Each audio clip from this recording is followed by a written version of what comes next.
नमस्कार दोस्तों, स्वागत है आपका एक बार फिर से हमारे चैनल सनातन लोक एसएल पर। जय श्री राम। कैसे हैं आप सब। जिस तरह जीवन एक सत्य है, ठीक प्रत्येक व्यक्ति को ये भी भली भांति पता है कि मृत्यु भी एक ऐसा सत्य है जिसे कोई जितना मर्जी झुठला दे, परंतु इसे बदला नहीं जा सकता।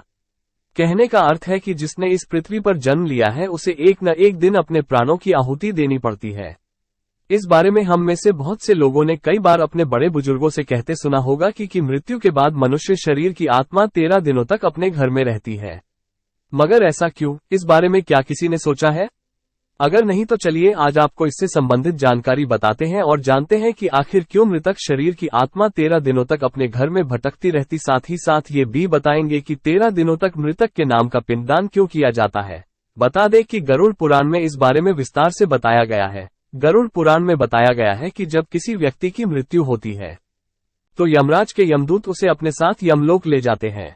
यहाँ उसके अच्छे और बुरे कर्मों का हिसाब होता है और फिर 24 घंटे के अंदर यमदूत उस प्राणी की आत्मा को वापस घर छोड़ जाते हैं।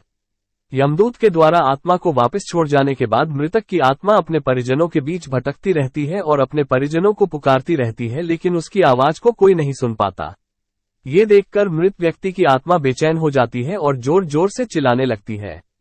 इसके बाद आत्मा अपने शरीर के अंदर प्रवेश करने की कोशिश करती है, लेकिन यमदूत के पास बंदिश होने के कारण वो मृत शरीर में प्रवेश नहीं कर पाती। इसके अलावा गरुड़ पुराण की माने तो जब यमदूत आत्मा को उसके परिजनों के पास छोड़ जाती है तो उस समय उस आत्मा में इतना बल नहीं होता कि वो यमलोक की यात्रा तय कर पाए।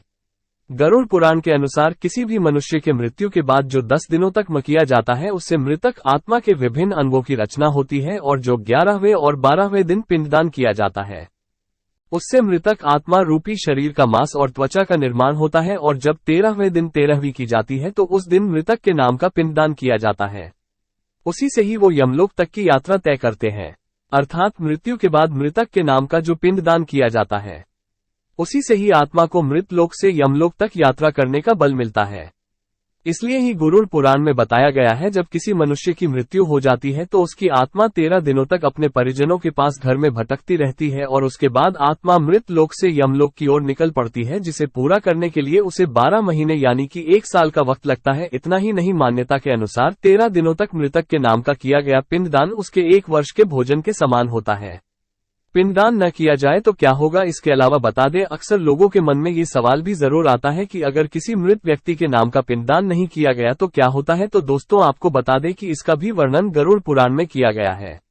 जी हाँ, जिस मृतक व्यक्ति का पिंडदान नहीं किया जाता यमदूत उसे 13वें दिन जबरदस्ती घसीटे हुए यमलोक की ओर ले जाते हैं और मृतक व्यक्ति की आत्मा को इस दौरान काफी कष्ट उठाना पड़ता है। इसलिए हिंदू धर्म में मनुष्य की मृत्यु के बाद 13 दिनों तक पिंडदान करना आवश्यक माना गया है।